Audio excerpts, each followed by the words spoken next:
Hello, everybody. Welcome to the A Little Bit More podcast. It's time for A Little Bit More with Pastor Kevin. I'm your host, Lee, and great weekend. We're continuing to go through the book of Galatians, and it's a great book, obviously chock full of amazing stuff. So what do you got for us today? What do we have time for on Sunday? We can learn a little bit more. Yeah, I mean, Galatians 2 is packed full of stuff, and sometimes you got to make the familiar unfamiliar to yourself. Otherwise, if it's just familiar, you don't really stop and go, what does that mean? Mm-hmm. And that's kind of why we spent 2 weeks in chapter 2, because we're not going to really do that with any other chapter. But chapter 2 has so much stuff there that if we don't pause and be like, why is that there? So a couple weeks ago, we talked about this almost confrontation that Paul has with Peter. Yeah.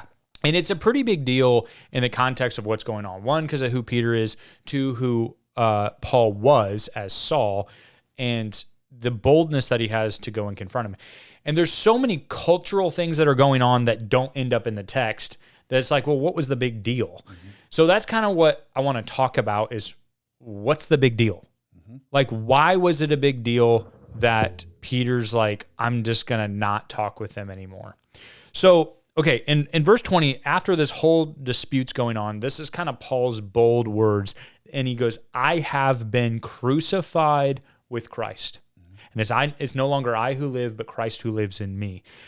And that's this really profound thing that he begins to talk about. He says, the life I live in the body, I live by faith in the Son of God, who loved me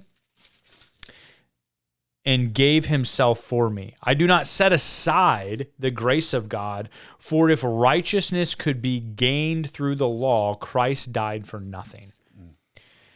So that nothing piece at the end is really important, and the crucified piece is really important. Mm-hmm. So why did Jesus have to be crucified? Because there was a gap between us as humanity and God the Father. Mm-hmm. Sin had separated it. And Paul is saying, hey, guys, stop switching up the gospel. Stop saying that you don't need Jesus. You don't need that sacrifice. He just came and he crucified. So it's no longer I who live, but Christ who lives in me. Mm-hmm. I have been crucified with Christ. That is like, when you think about that, that is not sugarcoating anything. This is making this really serious for how we should look at how we're living our lives. Yeah, it's not sugarcoating it, and it actually really makes me sad in the culture that we live in, because we boil down our faith into accepting Jesus, that he died on the cross and rose again, and that we will be with him. That is true. Mm-hmm. However, we don't take the next step of going, it's no longer I who live. Mm-hmm. We just accept the gift and keep living our lives the way that we want to live them. And that's not what Paul is saying. He goes, you are crucified with Christ. And I said this a couple of weeks ago, but if there is any truth that you're living that does not line up with God's word, it's not true. And that truth should be crucified at the foot of the cross, because that's what he died for. So the tension that's happening with these Gentiles is that they have given their life to Jesus. And now these Judaizers who also believe in Jesus, but also are holding on to the traditions, are saying, hey guys, Jesus is enough. However, not fully enough. You need to keep doing these things. Mm. And here's where it really gets in our culture's face, because we like this word called safety. And we're a very safe culture. We want to protect ourselves. We want to preserve ourselves, which I'm not against, right? We should want to protect our kids. Should protect them from things that they're unaware of. Those are all really good things. But the problem in this culture is they're under Roman rule. Roman rule doesn't give a rip about the God of the universe. But they tolerate the Jews. Mm. They say, okay, you guys go do whatever Jews do. Yep. Just don't cause trouble. Just don't cause trouble. Well, when the Gentiles come onto it, they're not Jewish, and they're following this guy named Jesus. So from a Roman perspective, this is a total new movement that is now a threat to Rome. And what the Judaizers are trying to convince the Gentiles of saying, guys, you can follow Jesus, but it's best if you just do the traditions like us, because then the Roman government will just see you as Jewish people because they accept the Jewish way. So just do the Jewish things so you don't get in trouble. You're putting your family at risk. And Paul is going, I don't care, because it's Christ who died for me and I am crucified with him. Yeah. It is not the tradition That's that the saves most important me. thing. Right. However, we do the same thing. We become tolerant around certain things because we're worried about safety rather than what God tells us. We're worried about success rather than faithfulness and obedience. And that's the sticking point for Paul. If Paul wanted to be popular, if he wanted to be successful, he would not have gotten up in Peter's face. But he wanted to be faithful and he wanted to be obedient. And that's kind of the opening piece of, yeah, this is what the gospel is, but now Paul's transitioning into this is how we live it out. Yeah, that's really good. So this made me think of this. I had to look it up quick because I want to make sure I said it right. The modern day movie Saving Private Ryan. Oh, yeah. You seen that lately? Yes. Not lately, but I've seen it. Yeah. So powerful story about these guys that are given the challenge to go and save this one brother because all of his other brothers passed away. So they're given this challenge to lay their lives down to go rescue this one guy. And at the end of the movie, he says, earn this. Like, we laid our lives down for you. Yeah. So it's Christ isn't telling us to earn what he's done for us, but it requires us to reevaluate. This is the cost. He laid his life down for us. Don't waste your life now. We sang this song on Sunday. We were made for more. Yeah. We weren't made just for a mundane life. Like, literally, Christ gave his life for you. Yeah. For me, for us to have a life to the full. And so instead of earning this, because we can't earn it, I think the real statement, like, that might even make that movie more powerful is like now what? Yeah. Live this out.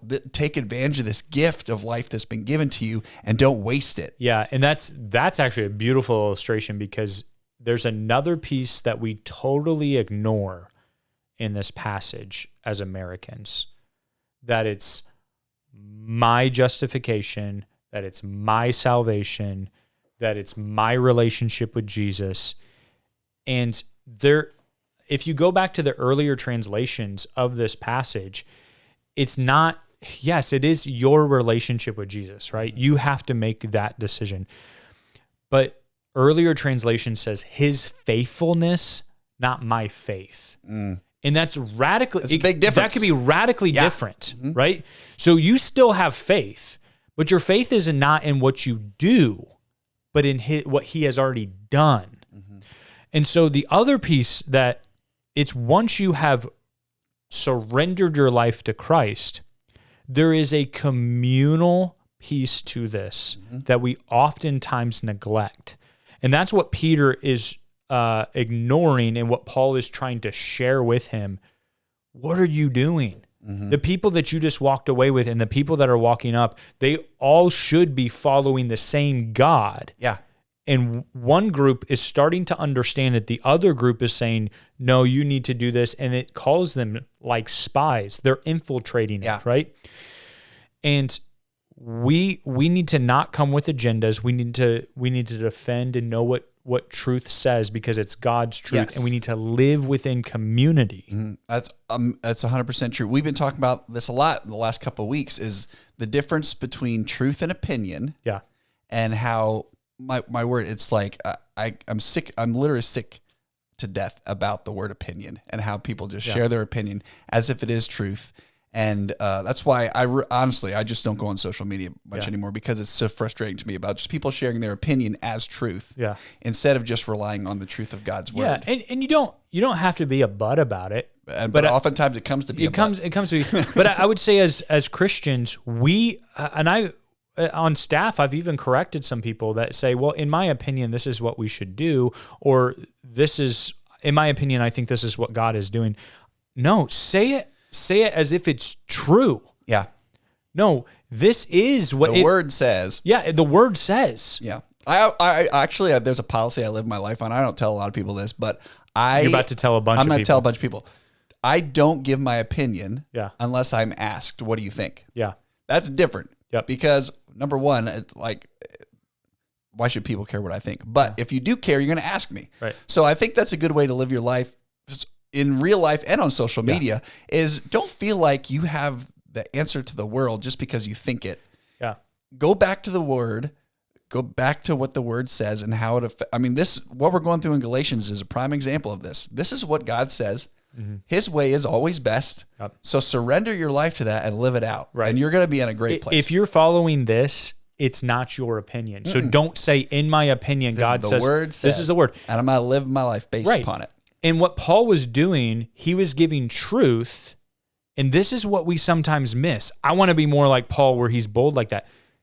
He did it within relationship. Yeah. That's he has a relationship with Peter, right?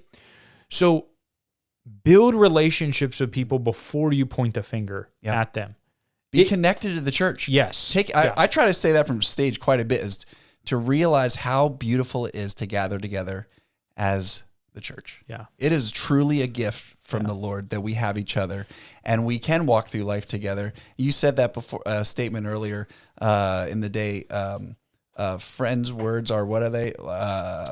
So wounds from a friend can be trusted. Yes. Yeah. That's beautiful. Yeah. I mean, wounds from a friend can be trusted. Mm-hmm. And I think also being self-aware as a believer is so important. So I challenged the staff not too long ago. Find other believers that would be willing to tell you where you're not crucified in your life. And that takes a great deal of humility. Yeah, it takes a huge group of humility. But when you walk into a room, how does it change? When you walk out of a room, how does it change? What's happening when you're in the room? Be self-aware of, is the Spirit coming out of you, or is it just opinions and thoughts? Because we're iron sharpening iron. That's what the word says. Yes. We need to be helping each other get better, be better followers of Christ. So, hey, that's a little bit more. Yeah. Thanks for joining us. We hope to see you again on Sundays. We continue to go through this amazing book. Yes. Read the next chapter ahead of time. You want to prep and get ready for it. Yeah. But until then, we'll see you. Have a good one.